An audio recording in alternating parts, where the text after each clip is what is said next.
hanya tataliano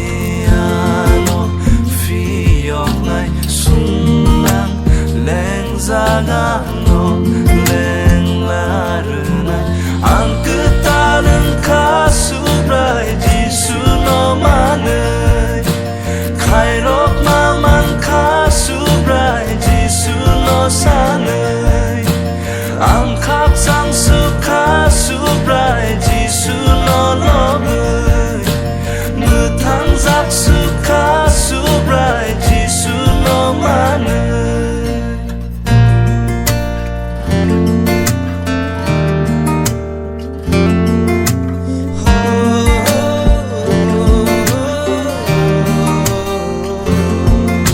ani fola Jisu ni tola pai flyer telang ma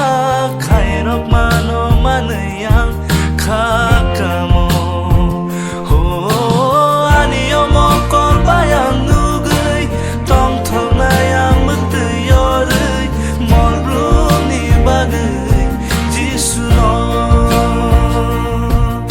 sumso sitrabay kaza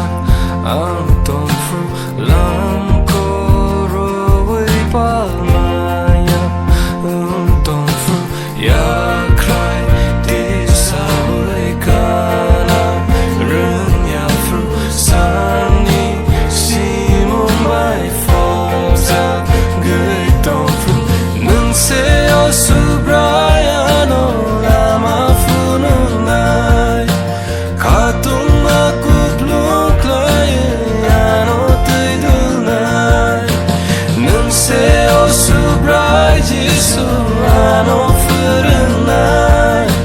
nini koktay bayani kano santinay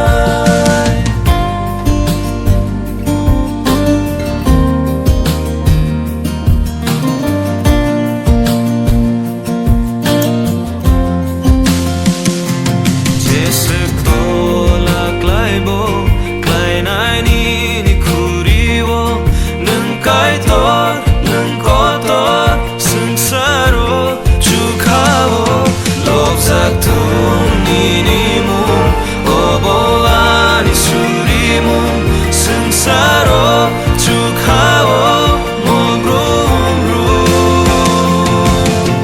ang ketalang kasubray Jisu no manay kairok maman kasubray Jisu no sanay nung seo subrayano lama fununay katung makupluk layano tidunay nung seo subray Jisu ano furunay nini koktay bayani kano santinay